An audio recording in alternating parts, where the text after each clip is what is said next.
Awesome. On a Wednesday night. Welcome to Generation Movie. How we doing tonight? Everything going well? How are you, Rich Drees? I am doing great. I just got in from a documentary about the Agnes flood and how it affected us here in Wilkes-Barre. That was produced by my friend Alan Stout, and it was magnificent. I have to throw out that I know people on the production of this, but that set aside, it's still a great document about the very unusual weather conditions that resulted in the flood. Actually, it more serves as a tribute to how people came together to help each other as a community. And, that's where the phrase, the Valley with a Heart for the Wyoming Valley area first started.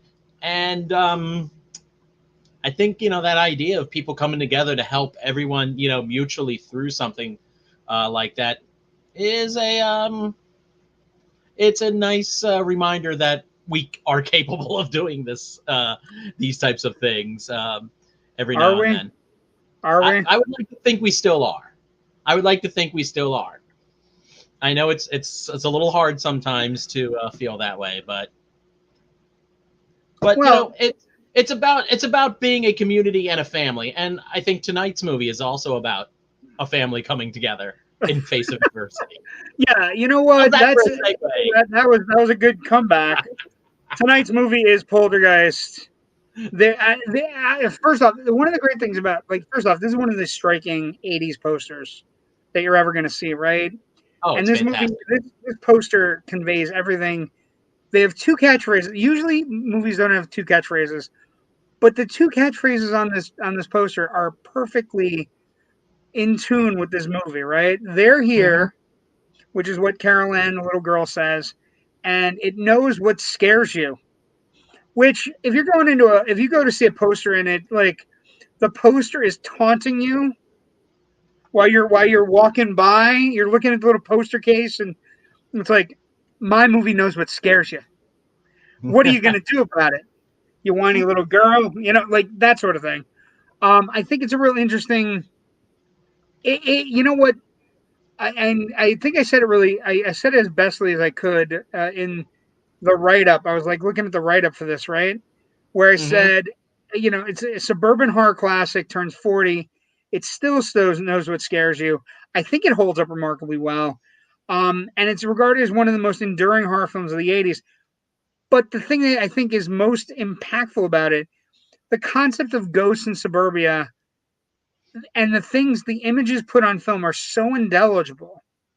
They're so indelible, I should say, not indeligible, indelible on our brain. They're etched in our brain, right? They're carved in there. The toy clown, the twisted tree outside a child's window. The idea that when you show this film to anybody that's under our age, right, they have no idea why the television has snow on it. Did his cable break? Is his satellite out? Like, why is it like that? But in the middle of the night, that used to be a really annoying sound. And the idea that the movie starts with this sound, and it also starts with it starts and ends with the Star Spangled Banner being played, and then just the snow and the snow and the snow. And that's how TV ended every day for people, Mm-hmm. right? TV ended. Period. That TV is just ended. mind blowing. And When then yeah, but it's one of those things. It's etched on my brain. The idea of decay underneath something as simple as a swimming pool. And I think one of the reasons it endures is because it does know what scares us, and it does have a finger on the pulse of suburbia. It has two mm-hmm. things going for it, right? And the production is the main thing, the gist of the production, right? The main problems areas that we're going to get into is the controversy, right? I mean, that's one of the biggest, weirdest things on this movie. Like when you're So we're gonna reading, dive right in.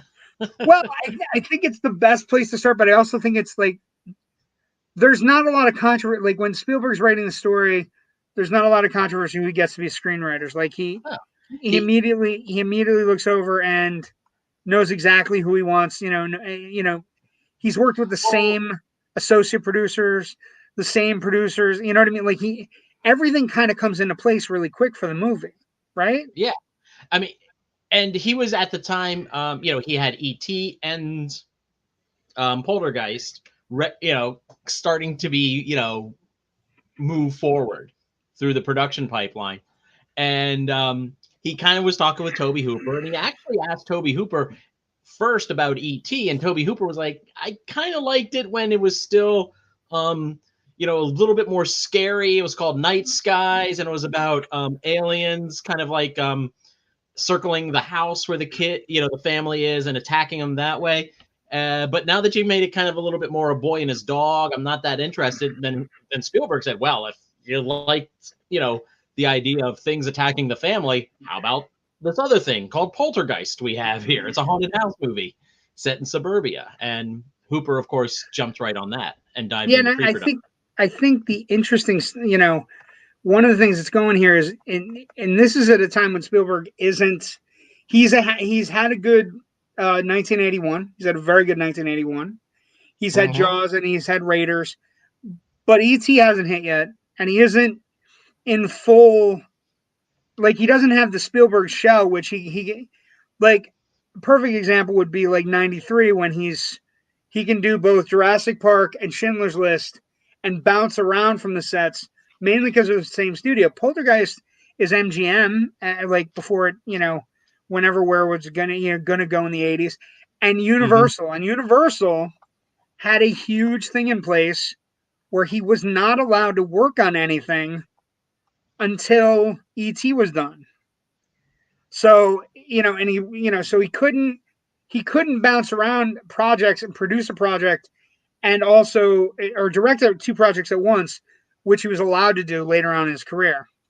Um, and it's kind of a weird thing. Tobe Hooper comes to him and you're right. They talk about all these different things they're working on, and I think it's a real interesting, funny thing that even though we have two movies directed by two different people, it's dubbed the Spielberg summer, right? It's 82, 81 is like his entrance, and 82 is the summer where he becomes the household name that we end up gravitating towards. But it And hits, right? I mean, that's also based on the fact that just his power as a producer, even if you look at like the trailers for Poltergeist, it's they don't say, it's a Tobe Hooper movie first. It's a from Steven Spielberg comes ba ba ba ba ba ba. yeah, And it's that's really, how much of a brand he already was. but This it's also part and parcel of like the brand that Hooper had become as well. Like Hooper had a really good, had Texas Chainsaw Massacre, had a bunch of other movies, had a wonderful film in '81 called The Funhouse, which is an incredibly underrated horror classic, right? Where you look at it, Mhm. it's scary, it's moody, it's got all these things going on. But Hooper's kind of like not falling on hard times, but he's definitely not in pole position, right? So when Spielberg was like, Spielberg's always wanted to work with him. They come up, and I think the more interesting things you find out about the production, like one of the things that comes up in the movie is a guy named Joe, right? That's a huge portion of the movie where he Mhm. was Spielberg went to a screening, and he basically like they had a comedy, and these two producers that come up to him at the screening of a guy named Joe that is a favorite of Spielberg's and is in the movie, right? Yep. One of the Yeah, movies that's being watched is a guy named Joe. Spencer Tracy, Irene Dunn, and Van Johnson. Right, and it's a movie that Spielberg. So I think it's funny that on weeks when we have The Thing, right? One of the movies that Carpenter has on in Halloween is The Thing. The Thing gets remade.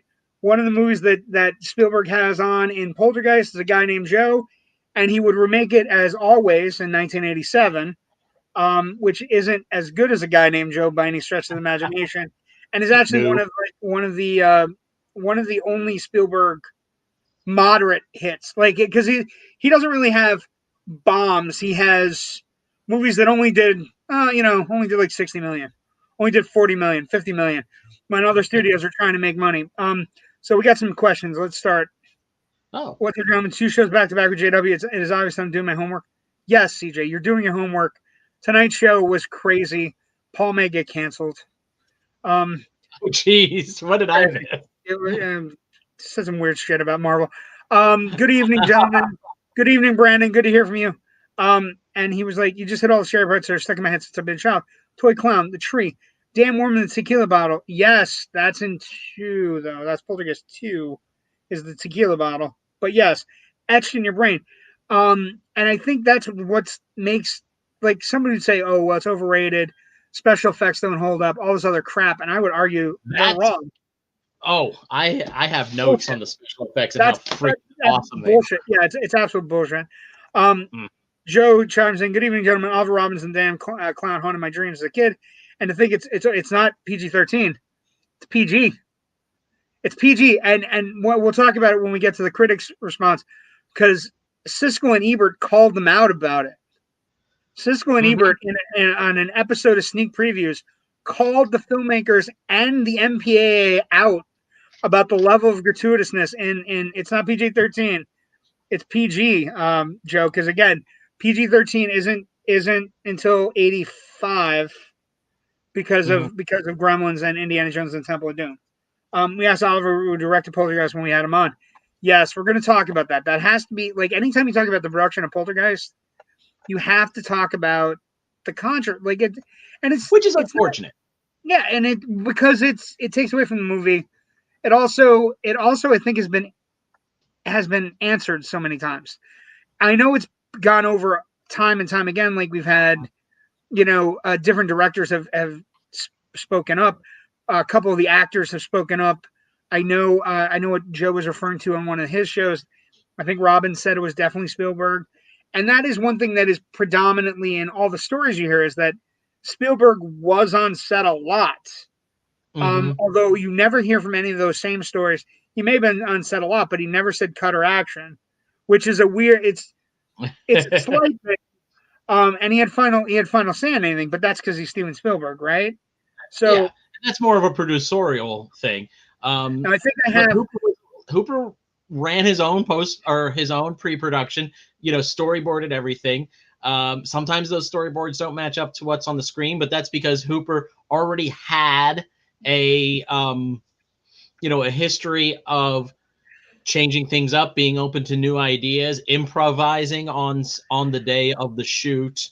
So, and that's one of the things that always comes up. One of the things that always comes up, and from Spielberg's end, with Tobe Hooper, is that basically one of the things that we liked about the working relationship was that we would go back and forth with each other, and we would often agree about a lot of stuff. Yeah. So, like, even if you want to go, and I've hemmed and hawed. I watched it today. I think there are definite sequences where it screams Spielberg. Like, I think one sequence that is most referenced for being a sequence that Spielberg made is there's an opening sequence where a guy on a bike and he has a case of beer, and the bike gets knocked over by the kids that are playing with the remote control cars. That does feel very Spielbergian for suburban Spielberg for that scene could have been dropped into Close Encounters or even E.T., which in my notes I always note that Poltergeist could have been across the housing development It from. literally could have been the same goddamn housing development. That's one thing you notice. They all look the same. Like that is definitely noticeable. Got a comment. Isn't Gremlins PG?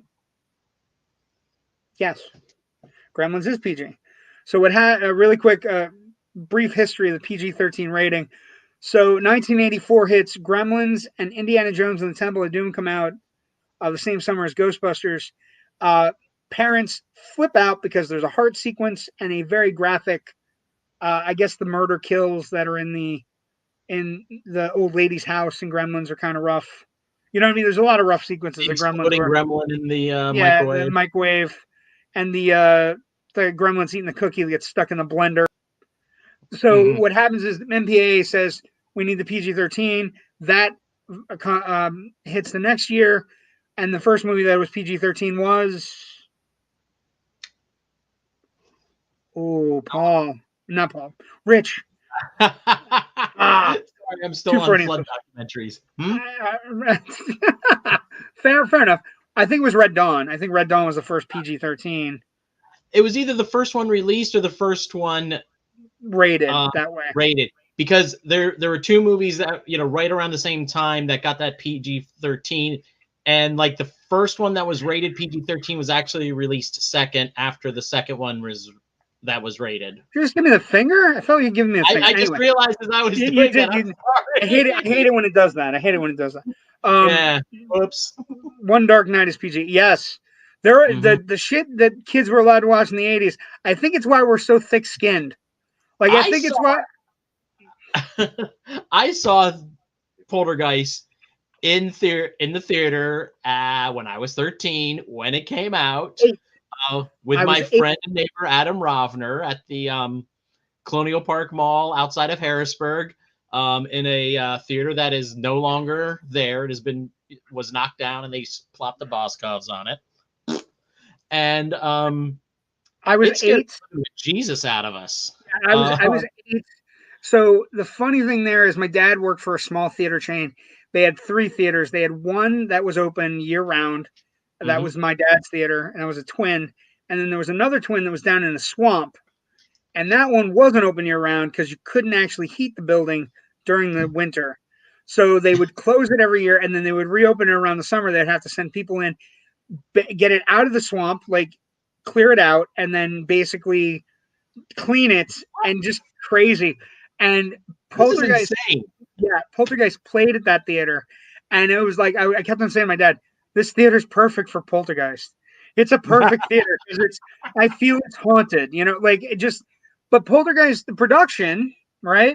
It goes well, except for the controversy. So there's a lot of controversy. There's a Directors Guild of America controversy.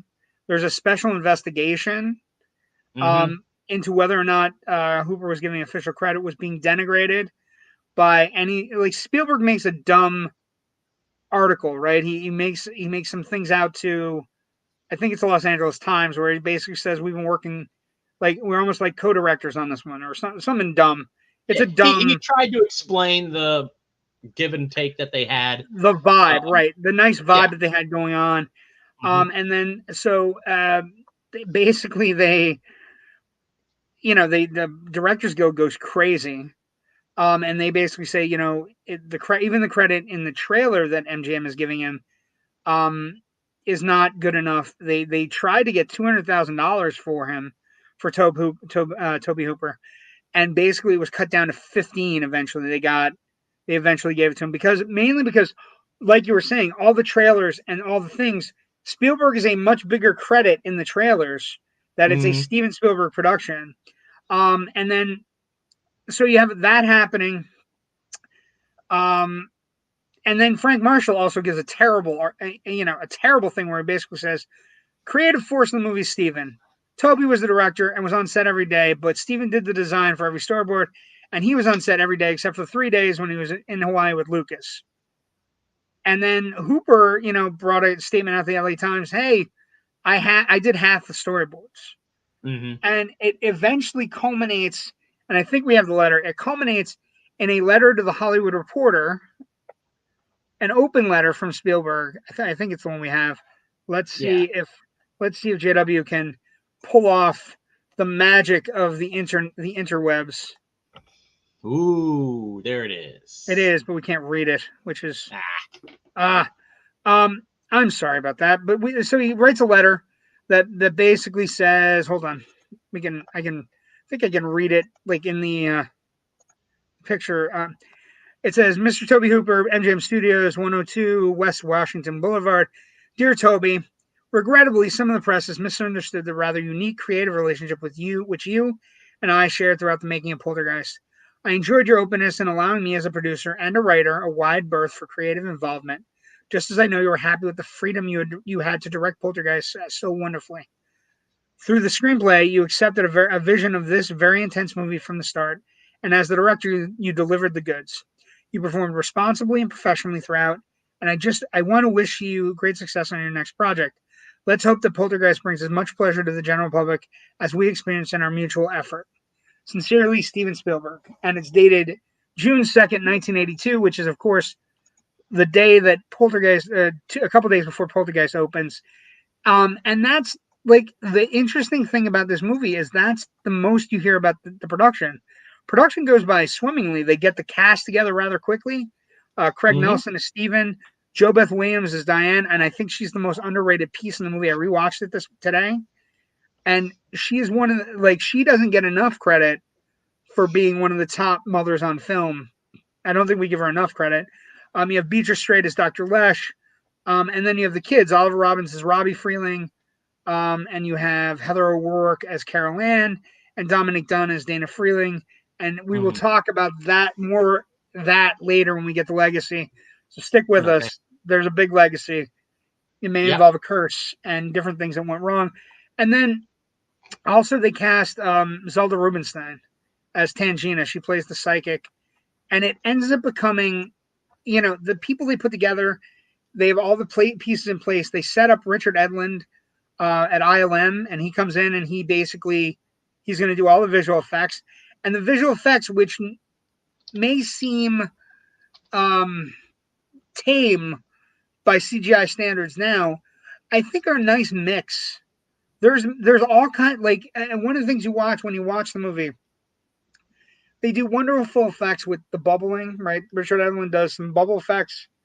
There's also two large creatures that the mouth is actually, the face is stunning. Because I get the idea that they filmed somebody with a face like that jumping through a window, like a door, and then they made it larger so that it was as big as Jo Beth Williams is, or as big as Craig Nelson is. I think one of the things that goes on with the production is that it's just a magical, kind of weird, kind of like Spielberg bounces from one suburban movie to the next suburban movie, and just kind of it becomes magic. It becomes like a weird. There's not a lot of fighting. When you talk about these movies, there's usually a lot of fighting, right? There's a lot of really great stuff in here. Even some subtle effects, early on when they look out and you see some dark clouds rolling in. That's all cloud tank work, and we see a lot more of that later on in the movie. The closet creature, the face thing or whatever, that's some fantastic miniature work. Again, that was done in a tank of water to give it that unearthly bit of wave to its look. Also, a lot of practical things were done in that movie. Like the coffee pot moving along the counter, stuff like that. That seems fairly easy. But what's amazing is the chair stacking, where the chairs are around. Yeah. They pan over with Jo Beth Williams, and then they pan back inside of 10 seconds, and the chairs are all stacked on the thing. Yeah. That was done practically. There's not an edit in there or anything. The camera pans over, a crap ton of stagehands, PAs come in and do what they need to, and then they pan, and they're back out inside of 5 seconds. The production, so impressive. And the production has a wonderful vibe to it. It does feel like a suburban Spielberg movie, but it also is kind of the the things going on underneath that the production definitely gets across is the decay, suburban decay. That, you know, everything they're looking to try to do is an amazing kind of amalgam of everything that's going on in the 80s. I think one of the most interesting things when they're filming, like they're looking at, and Hooper and Spielberg are there every step of the way together. And you have again the controversy where you're looking at it, you know, and the people that have stood forth on for Hooper are astounding. One of the great character actors of our time, basically James Cameron, who is fantastic in Return of the Living Dead and all those movies, like a lot of great movies. He wholeheartedly says, you know, it was definitely Tobe Hooper, right? He made the movie. He allowed it to happen.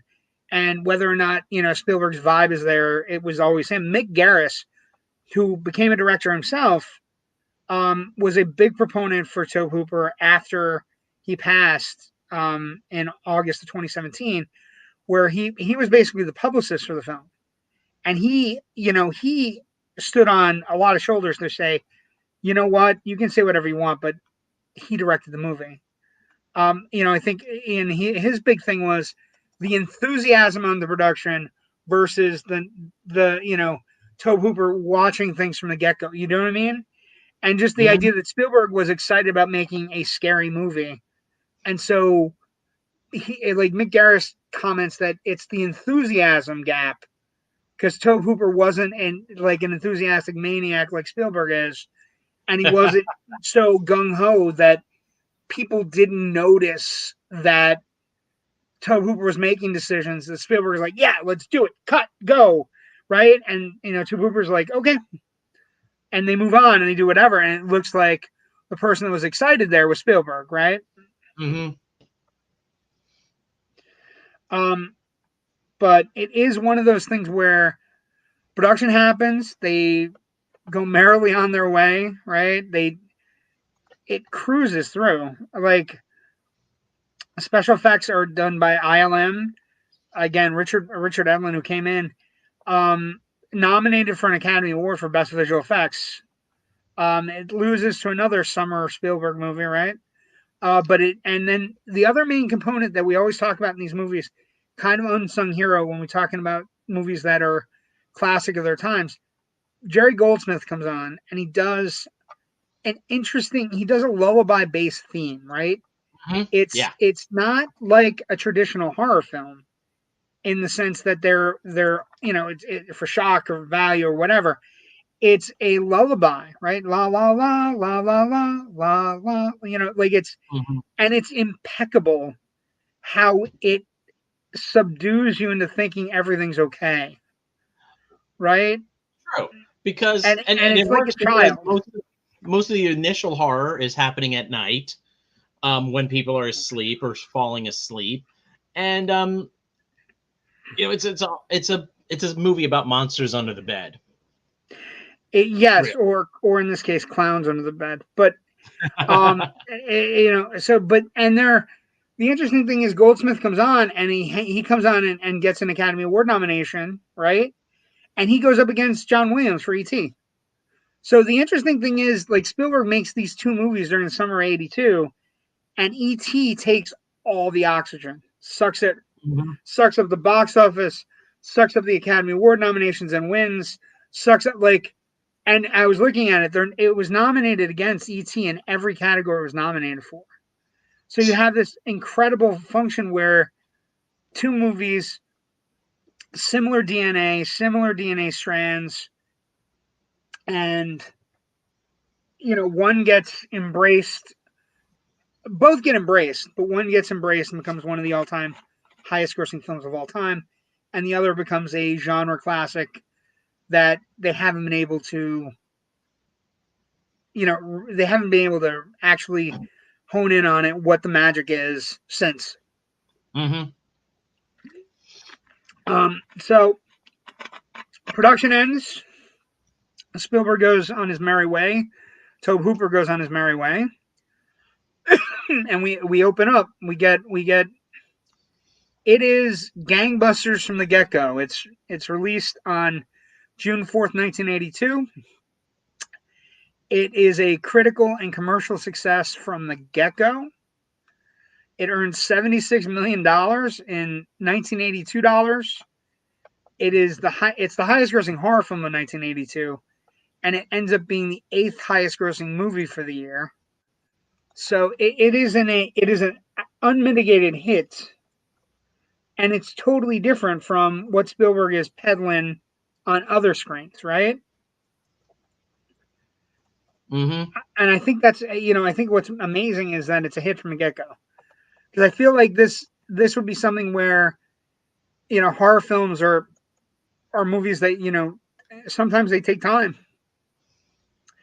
to get going or sticking around, or they have a big opening weekend and then everything else down. But this movie, it only grosses $6 million opening weekend, 6.8 actually. It goes on to gross 77 worldwide. Doesn't get released internationally until later. Mm-hmm. That's some legs, especially in this summer when everything is huge. This summer is a meat grinder, right? I mean, this summer when you look up, you go, it's movie after movie, hit after hit, and the movies that weren't hits were good movies that just needed time to kind of gestate. This is the best way to say, like, just find their way. Mm-hmm. I think it's interesting that one of the interesting side notes about this box office is that it starts out low and then it just kind of churns along. Legs is an incredible thing at the box office. When you talk about legs, look at something like Maverick right now, right? Where every weekend it's on top or near top, or it's breaking some other records or whatever, and the word of mouth is good enough. And it's so good that I would argue that sometimes with legs like this, it breeds other movies doing well, right? So like this weekend you had Elvis and Maverick, but in the weekend of summer 82, similar things where you have movies that are opening and people are talking about going to the movies.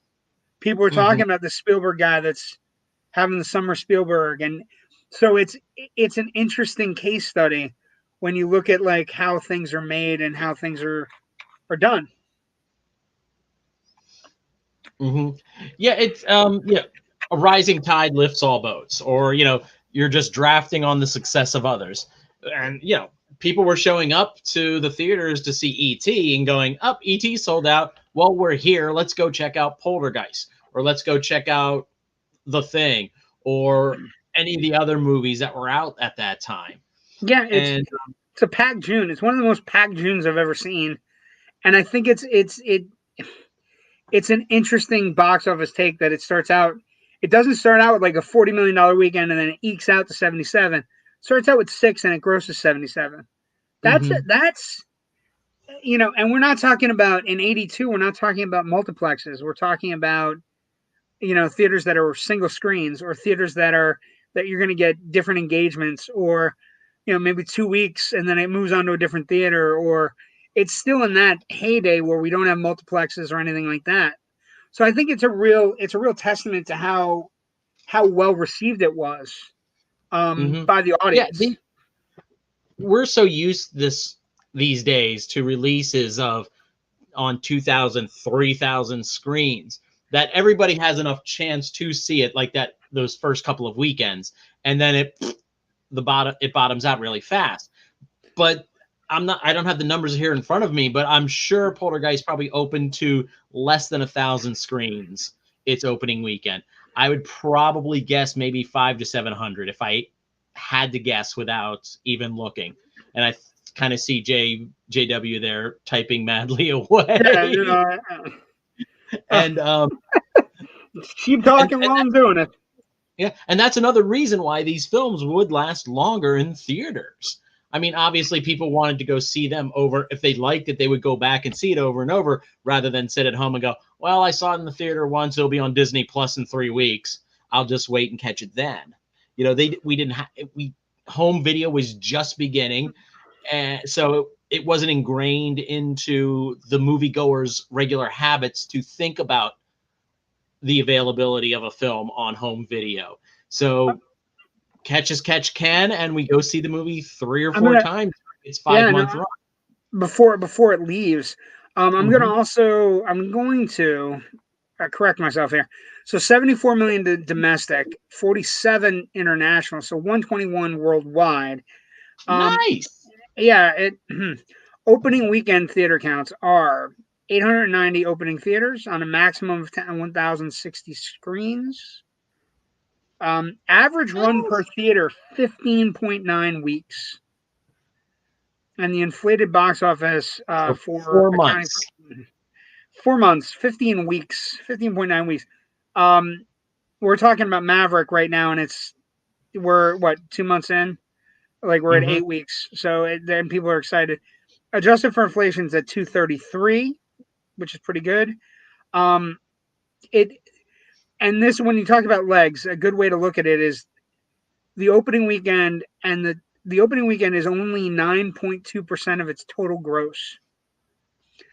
For example, if you're looking at box office and trying to figure those things out, a movie like, let's say, Lightyear, 51 million opening weekend because everybody's talking about it, and now it's like down to 17. So the percentage of its opening weekend to the total gross is going to be far higher than 9.2%. Yeah, and that's an astounding number. That's the legs. I can't believe the legs. The 15.9 weeks average theater run per theater, 15.9. And it ended up, production budget was only 10.7 million. So it ended up grossing in theaters in 1982 money 11 times its gross. So amazing. Interesting. And it's one of those movies that, you're right. We were right before VHS and beta and everything take off and video cassettes become a rage. But this is one of those movies that benefits from it a great deal. Yeah. How many times was this movie passed around at sleepovers and, as rites of passage? You know what I mean? That's, I think, again, we keep coming back to this week after week, but again, it just kind of shows how this, yes, the summer of '82 had a great selection of movies, fantastic amount of movies that were of really good, high quality. But the fact that it was also at that tipping point in how the theatrical experience was going to start changing for people in terms of home buying video cassettes, taping it, home box office, things like that. In this movie, there's only 3 channels. Like on the TV, there's only 3 channels still. And they go off after Johnny Carson or after the Late movie. Or or as an old father, you fall asleep with your beer and then you wake up and Star Spangled Banner's playing. Yeah. By the end of this decade, in like 1989, all your networks are going to be 24 hours a day. You have the saturation of cable starting. You're a 1989. Yeah. So 7 years later, you have like specialty cable channels starting to premiere, like Comedy Central. Sci-Fi Channel was still a couple of years away, but you had Turner Classics and AMC and various sports networks, and CNN had already premiered, by that point. Yeah, so they're changing the channels with the same television remote. That's one of the jokes in the movie early on, is they're both changing channels with the same television, same remote. It has nothing to do with the converter box or anything. It's just the television between Mr. Rogers and a Rams football game. Also, that moment where the one guy goes, "Who's this guy?" And it's like, really, Mr. fucking Rogers. But so the movie comes out, it becomes obviously commercial success, and it just has legs and kills at the box office forever. That just lasts forever at the box office. How's the critical response, Rich? What'd you dig up? What'd you find? Critics seem to like it. They weren't in love with it. As you said, Siskel and Ebert called the movie out for being incredibly mean-spirited. And again, we have to note their not great love affair with horror. Well, the funniest thing about the review, you can find it on YouTube. It's an episode of Sneak Previews. So it's not even Siskel and Ebert at the movies at that point. Mm-hmm. And one of the things that's going on in the episode, they have Rocky 3 leads. Poltergeist is second. E.T. is third, or actually, Dead Men Don't Wear Plaid leads. Then Rocky 3. So they're already a little bit they're already chippy by the time we get to Poltergeist. Like they're already in a bad mood because they hate Dead Men Don't Wear Plaid, and then they really don't like Rocky 3. Siskel calls Rocky 3 racist. And Ebert's like, oh no. I'm not going to say it's racist, but I understand what you're saying, Gene. I think. Mm-hmm. And then they get to Poltergeist, and Siskel just rips into it, like not scary. Don't understand any of the mumbo jumbo, but Ebert likes it. But it's really funny. The last movie on that episode that they're reviewing is E.T. So they have E.T. and Poltergeist. It's like they're inseparable, like a weird inseparable kind of like an amazing where you look up and you go, they're like, not only do we talk about them all through production, Summer, Spielberg, all these things, but even when they were getting reviewed, because of their release dates, they were right on top of each other. Mm-hmm. So even the critics were reviewing them like, well, this is Spielberg scary and this is Spielberg sweet. Yeah, right. Which really makes me think that MGM maybe should have pushed this. Should have pushed Poltergeist into July. Maybe just to give their own movie a little bit more room to breathe. CJ writes, by the time I got on the movie scene, infomercial were the big thing. Yeah, but before infomercials, there was the screen of like, the snow. But okay, so the critical response is pretty good actually. I mean, there are people who are detractors, right? A major detractor, although it's got great aggregate scores.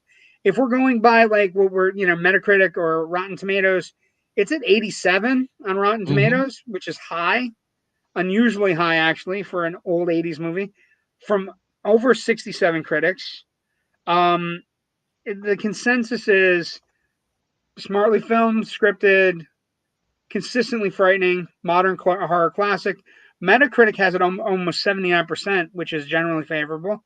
And Ebert gave it 3 stars, even though he didn't love it. He liked it, right? But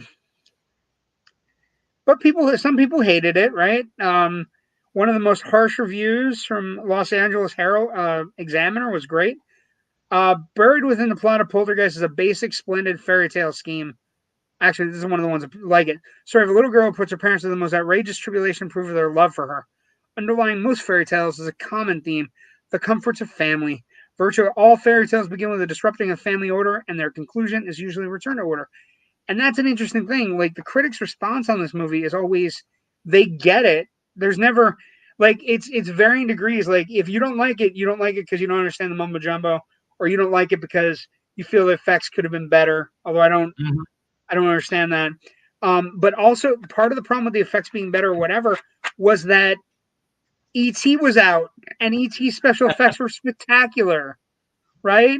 So it's like, I find that, when we're talking about doing the show, you and I talked about whether we're going to do Poltergeist or E.T. Maybe we could do a joint show with Poltergeist and E.T.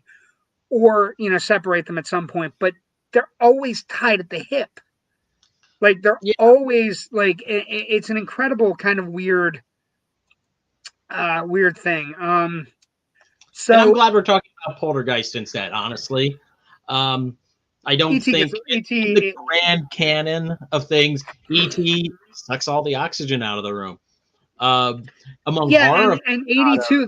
The cool thing about 82 is that there were so many movies with so many different. E.T. is one of my favorites, but I've discussed that movie so many times. I'm going to discuss it again when it gets re-released at the end of the summer, because it's getting re-released at the end of this summer. Poltergeist is like, I think that's kind of funny. Like, The Thing is getting a little bit of a re-release. Some of the other ones are getting little minor re-releases. E.T.'s getting a full week in theaters, right? Poltergeist never gets love. I would love to see this on the big screen with like a restoration, and just, it'd be amazing. Fathom Events had Poltergeist 10 years ago or so, and they really screwed it up. It starts off with the proper framing, proper aspect It was like what ratio. happened with the Thing, man. Yeah, it was similar to that, but apparently they might have had like a broadcast TV print or something, because after you get through like all the credits in the beginning, it kind of pushes in and becomes more of a A square. Well, square. but And that's I the thing. was livid. I went out and yelled at the manager of the theater. Well, and that's the thing. Phantom Events is in this weird place right now. Like, they are the only game in town. But I would also argue that sometimes you see like places like Mahoning Drive-In, which is in Pennsylvania, or places that are doing 35 millimeter prints, and like they're really working hard to make sure that they're not doing like Fathom Events. Even if they had a Poltergeist, I'd be very leery after going to the Thing. I had to go, and like it's really funny. They're not handling any emails or anything from people complaining.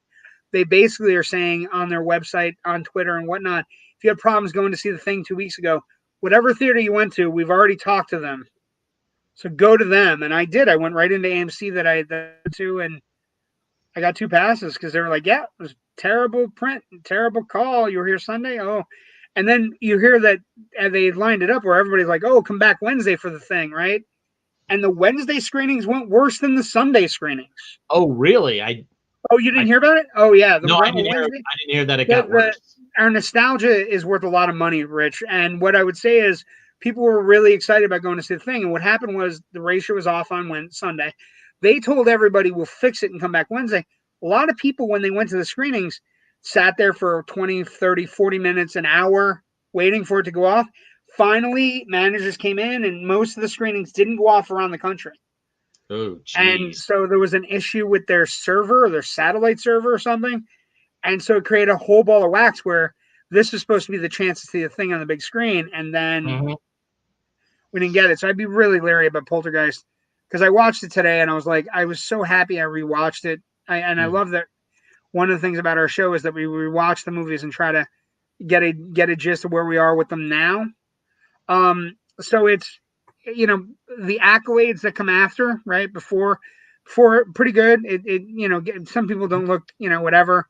One of the reviews, I will say that it looks and feels decidedly patchy, as if it had been assembled by different hands, frequently working at cross purposes.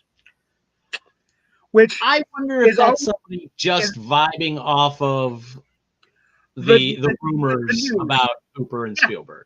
The news, and just saying, well, I'm going to be hip and I'm going to play into that. Right, and there is moments where you go that, there's a sequence with a steak. There's a sequence with somebody rubbing their face right off the bone. That totally freaked me out as a kid, and I loved it. Everything about it. Like the maggots on the chicken, the steak kind of like reinventing itself into whatever the hell, just ridiculous. But yeah, I mean, there are certainly, but isn't that a lot of movies? Like, aren't there a lot of movies where you look at it and you go, some of these things look like, I think it's just playing off of it. You know what I mean?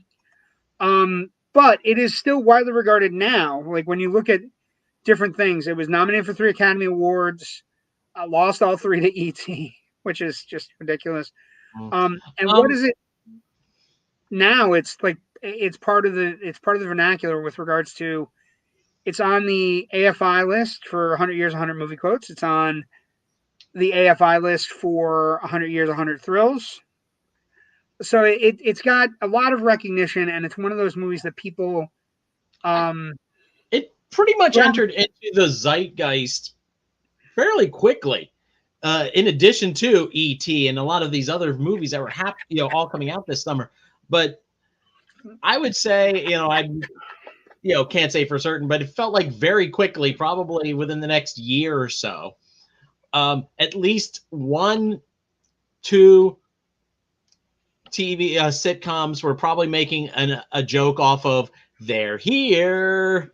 If like the wacky shows up or the mother-in-law shows everywhere. It was everywhere, and it was, and it's never stopped. It's never stopped. That joke is still used today. Well, and it's still like 2 from the 80s that are always used are here's Johnny and they're here, right? Those are the 2 80s horror movie standards that never get old, and that ties us into the next portion of our show, which always my favorite because I think we get a lot of mileage out of this, and I think people like this legacy franchise viability. Before we do though, can I just want to circle back to one thing in the critical response, because you had said we watch these within the week of doing this show to see where we're checking in now with these characters in the film. And when I was watching this earlier today myself, the one scene that really struck me, and I don't think I ever really kind of vibed with it before, was the scene early on with the parents in their bedroom, just chilling out, enjoying each other's company, smoking a joint, reading a book about Reagan. And they were just a happy couple enjoying each other's presence. They weren't having a discussion about, do we have enough money to pay the bills this month? They weren't having a discussion about, the 16-year-old daughter, and what she was up to, or any, it was just two people obviously in love and having an enjoyable time and getting ready to go to bed. Like that's like there's a verisimilitude to this movie that is absolutely astounding. And you're right. I'll tell you what dawned on me today. Like, and I don't think it ever dawned on me before. As we're getting into as we start talking about legacy, what dawned on me today. One that I wrote when I wrote the thing that it's etched in our brains, like the clown, the tree, the snow playing on the television, right? That has been, all of those things have been used in this movie, and they've also been reused, right? To lesser effect. But what I would say to you is I never pieced together. I mean, I pieced it together, but I didn't realize the tree is all a distraction. The whole tree sequence is a ghost distraction to get everybody out of the house so they can steal the little girl. Mm-hmm. It's like one of the little things you put together when you're watching the movie. You're like, and the other thing that really hit me today was I love the JoBeth Williams character, because as we start watching, she's really good in the movie. Like there's a quality to her in the movie that she is in Every Woman, also in this weird circumstance, and that sequence where she's talking to Tangina, and Tangina basically says to her, all the stuff you believe as a Christian, all the stuff you believe is whatever, I need you to throw it out the window, and then whatever I say I need you to do, can you do that? I'll do it for my babies. Like it's just it's incredible, and it's really like she's really good trying to get to her kids. Like it's amazing. Yeah, it's never stated about the parents, but this time around I kind of got the vibe that they were hippies in the 60s, in the late 60s, and then like a lot of hippies, like a lot of that generation, by the early 80s, they were starting to turn into the yuppies. They cut their hair, put on a tie, and worked on Wall Street. There was that whole kind of attitudinal shift throughout a lot of that generation. And the movie doesn't call any attention to it whatsoever, but just the way that we see them acting when they're alone. But Craig T. Nelson's still reading a book about Reagan. It really makes me feel that way. And then later on, when they're meeting with the paranormal investigators and they're saying all their ages, how old is JoBeth Williams' character? I wish I knew. I don't know. Like 34, right? 35? 32.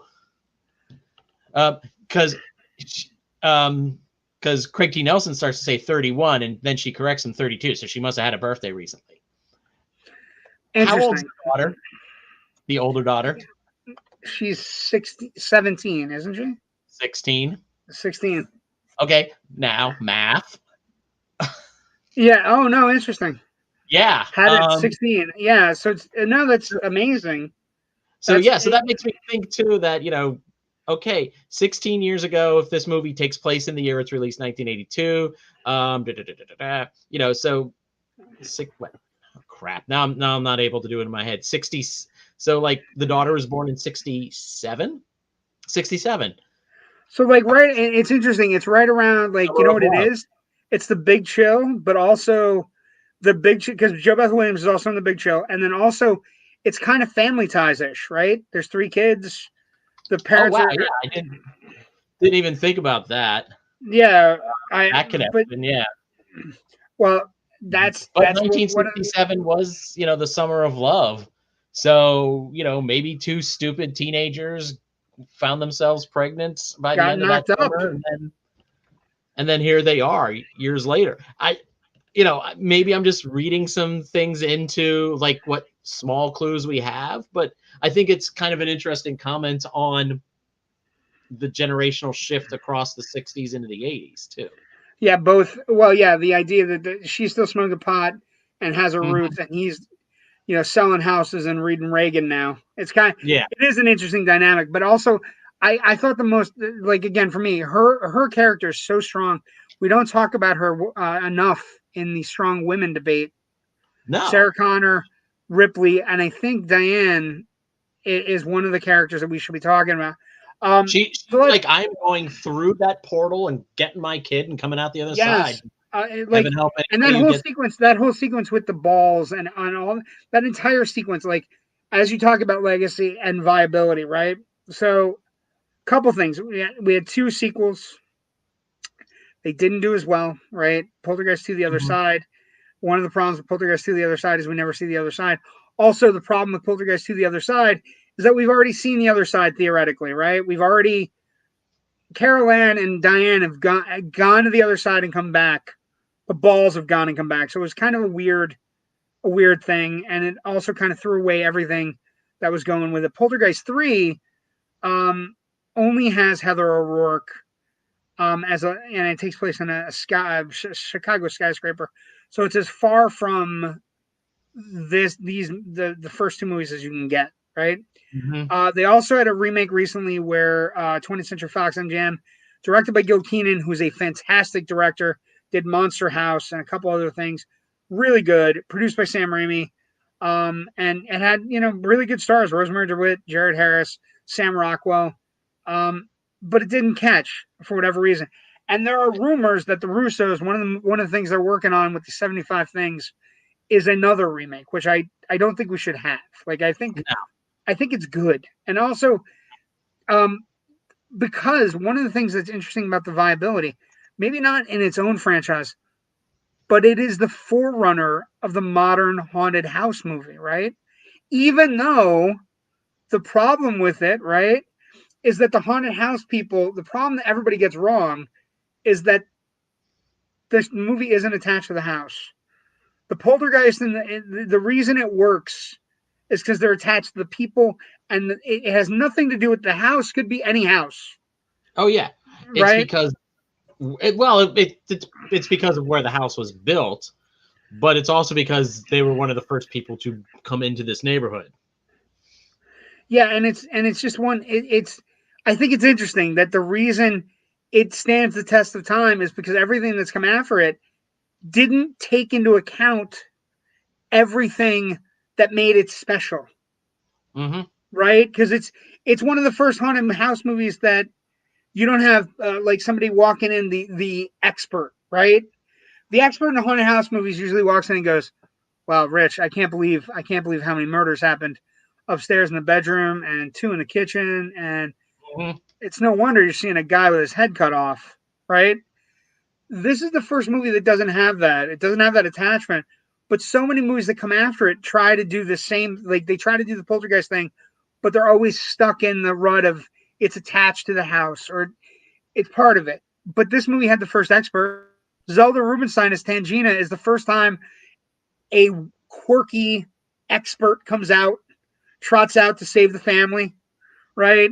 And she's wonderfully southern, wonderfully gothic and weird, and the house is clean, and just the person that I would equate for modern moviegoers is something about like Lin Shay. Lin Shay in the Insidious movies is a Mm-hmm. direct descendant character wise of Zelda Rubinstein as Yeah, Tangina, right? yeah, I would And so what? definitely. And like you take a movie like Insidious, where they kind of get it, right? Mhm. It's not about necessarily the house; it's about the person, right? So every once in a while, the viability of it is amazing. Every once in a while, we hear about remakes and reboots, television show reboots, things like that. There was a Poltergeist the series as well that was weird and It was off. more of an anthology, scary Yeah. show. Um, But the legacy is is a weird. It's an amazing kind of. Mhm. It's also tied to one thing. We should talk about this. Yeah. We will definitely Uh, going to talk about this, but they're okay. here. It's a great. It's a great. I know what you want to get to, but before we do, I want to Yeah. close out one other thought on legacy here. Is for those of us who grew up in central Pennsylvania and New Jersey, who had Pathmark supermarkets, they very much had a spokesperson for the regional, this regional supermarket chain. And the spokesperson was James Karen, actor, native of Wilkes-Barre. So, always got to give props there. But also, I knew him first as the Pathmark guy, from all these commercials growing up as a kid. Then suddenly we see him in Poltergeist. And for me, that was my first time I saw him outside of these commercials. And he's, basically the scummy, evil boss of In Craig T. Nelson. everything. Wait a He second. only So headstones. So he's the boss in Poltergeist. He's the boss in Return of the Living Dead. Mm-hmm. The consumerist boss that we have to get the work done. Don't worry about it. Just crack the egg. I'm sorry. Let's move on. Right. I think that's really crazy. That's amazing though. That's an amazing legacy tying into PA. It kind of spoiled me for Pathmark commercials ever since as a kid, because I was just like, that's the Poltergeist guy. I'm not buying, I'm not buying any food. Apparently all the stores are built on, it's not an Indian burial ground. Like, I love that line. There's a throwaway line. Like, I think it might have been when Pet Sematary came out, right? It's not like it's an Indian burial ground or anything, Steve. Everything's cool. So CJ talks, did the boyfriend die in Poltergeist 3? I never understand his final scene and what happened to him. Not a lot of people understand Poltergeist 3. It's all over the place. It's messy. It's messy because I think one of the things about Poltergeist 3, it's hard for me to watch, right? Because as Joe brings up, there is a curse talk with Poltergeist. It is eerie. And we're going to get into it really quick because it is part of the franchise legacy, right? Because even when you talk about things happening, so the main gist of it is set was rumored to be haunted. There had all kinds of weird things happen, but the deaths, right? Right around when Poltergeist happens, the first death is Dominique Dunn. She plays Dana. She's the older daughter. She was murdered. Like, it wasn't like an accident or anything. She basically was choked to death in her driveway, and by a disgruntled ex-boyfriend. Basically, just terrible luck. And it happened right in the fall of '82 as her career was taking off. She had just, I think, was she on? She was taking off. She was like getting ready to she had a show in development, and she had taken off from this and was got good marks because she has some great scenes in the movie. She does a lot of screaming, but she also has the wonderful where she gives the oogling construction people the finger, right, and then flicks her teeth. It's a sad thing. It's a sad, horrible tragedy, and that, and of course, Heather O'Rourke dying of that stomach ailment after Poltergeist 3.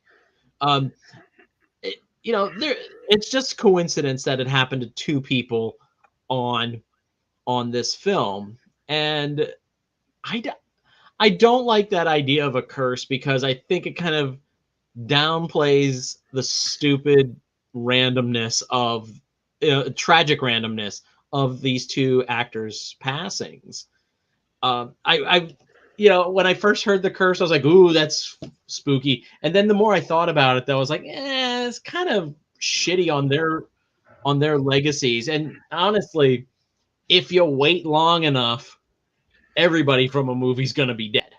Well, and I think the thing where it jumps up is it's funny that this curse takes on a more serious note. The Heather O'Rourke, I think the Heather O'Rourke death is one of those deaths where you just go, how and why it happened to a child. She was young. She was only I think 6 when the first one was released. She dies in '87, so 5 years later, so she's 11 when she passes away, and it's a cardiac arrest, it's a sudden collapsed thing, and so she becomes Poltergeist 3 doesn't even get finished properly because she's not alive to do it. So you have an interesting kind of like weird note there. And I think, I think MGM kind of fed into it a little bit as the curse started to spiral, where they basically like, yeah, let's, because one of the things if you do some research, the second one has a medicine man, a tribal, like kind of a Native American, and he did an exorcism of the set before the second one started filming as an effort to try to like, that of course got out, right? Everybody found out about it. He later passed away though. So it was like, did the exorcism and everybody was like relieved, but then he passed away. And then I think it's one of those things where it's become, you take two really tragic, the Heather Rourke one is really tragic because it was she had a bowel obstruction and they missed it. Yeah. And then she basically, her body shut down and little kid. It is eerie. I don't know that it's like Rich is saying. I think it becomes part like, it's the old Man Who Shot Liberty Valance line, right? When legend becomes fact, print the legend, right? Mm-hmm. And I think it's an interesting thing. But again, I look at it as, given time, everybody's going to die from a film. We don't go around saying, well, the entire cast of the Maltese Falcon is dead. Must have been a curse. No. No, I think you need, I think when you start getting curse talk is when it has to be a terrible tragedy. And losing Heather O'Rourke was a terrible tragedy. Losing Dominic Dunn was a real big tragedy because she was right on the cusp. And I think, the other legacy about this is how many movies are all direct descendants, like related in the family, right? You look at something like Insidious, you look at something like Sinister, you look at all these movies that have come after where everything is trying to be, basically everything is, they never get it right though, Rich. It's really funny. There's not a lot of great scary house movies after Poltergeist. No. Like it's like Hollywood didn't know how to make them anymore because Spielberg and Tobe Hooper broke it. Yeah. I think they broke it because, they kind of recast it as a movie about a family overcoming an adversity instead of the house as being, attacking these people. I also think in a weird way it's the structure, right? Because the movie, the big gist of the movie happens, and there's like 25 minutes left, right? She rescues a little girl, and then they stay in the house, and nothing happens. The house is clean, everything, and then there's a second dip that you're just not expecting. That is far scarier than the first dip. No, CJ. I thought film crew got sick. I could be getting mixed with them. I think you might be getting mixed, but they did have people die. The old man that played Kane in the second one died. The old man that played the medicine man in the second one passed away. So they were old. They were old, yes. Yeah. No, but by the time you think everything's calm and cool, even as a kid, I was like, why are we still here then? Yeah, if everything's going well, I think that's it. Like part of it is they don't get bogged down in being tied to a single place, right? Mm-hmm. Some movies pick up on that and are able to fix it. It's not the person, like The Ring, right? The Ring is one of those movies that gets the idea that you see the video, but it always follows you. Some other ones that kind of do it that don't necessarily. It follows. There are DNA strands of Poltergeist in the movies that choose to not focus on a single place, which gets repetitive and which gets, like just leave, right? Mm-hmm. The old Eddie Murphy routine, like, honey, it's great. The kids are playing outside. We got a chandelier for the first time ever. Get out of the house. It's too bad we can't stay. Right? And that's an interesting thing where you basically Poltergeist creates an entire genre of film where it's not focused on the house as much as it's focused on the people or the people that are doing it. And it's also the structure of the movie is wonky. It starts out really happy, and then it gets scary really fast, and it gets scarier really fast, and then it becomes like technical scientific. Because like the three guys, the lady and the two guys are like, they're super wonky. Like how could it be like, it could be from another source. It could be radio waves. It could, like, They're super scientific, right? They're trying to debunk it. And then it gets the data one, hits where it's supposed to hit. The girl gets saved. They get put in a tub. She says something cute. Credits roll, but the credits don't goddamn roll. And then it's the last 20 minutes are brutal. The clown fight is in the last 20 minutes. The pool edge is in the last 20 minutes. Oh, yeah. That and the white creature that's outside the room, Carol Ann trying to like not get sucked back into the closet, like it. And that's the thing. I think the structure is different from anything we've ever seen. I also think that they just, changing it a little bit. It's not going to be focused necessarily on, on the house, right? It's where it's built, but it's also focused on her. She's special, little girl special. It's also why the joke works at the end of the movie. It's one of the best jokes. It's one of the best jokes ever. It's a nice capper. It's a great capper. They go to the Holiday Inn, and the first thing Steven does is he brings it out and he wheels the goddamn television and leaves it right on the outside of the hotel, just right in the walkway. And what I like about that is, though, it's a funny moment, but it's also him exerting an iota of control over his life again. So it functions on that. If the TV people come, I can get rid of the television. Joe chimes in. I remember TV show Poltergeist: The Legacy, but I can't remember.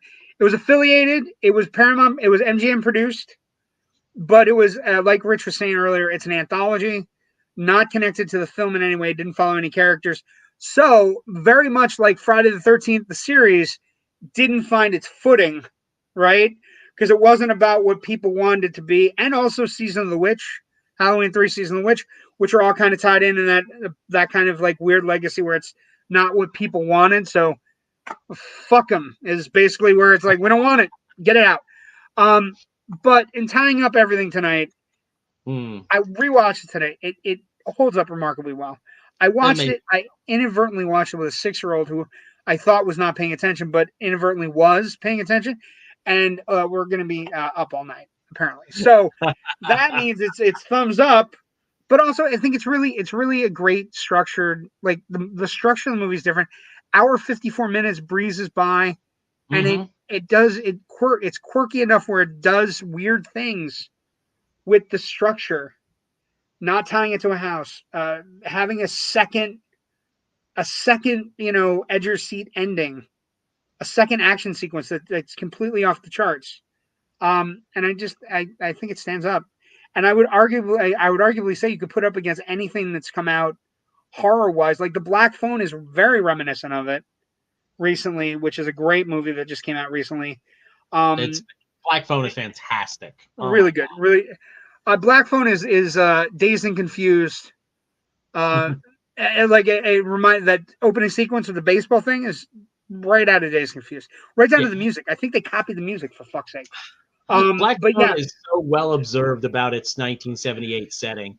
And that's what I mean. Like, I think Poltergeist does that for everything, right? Poltergeist is a movie people go back to and visit.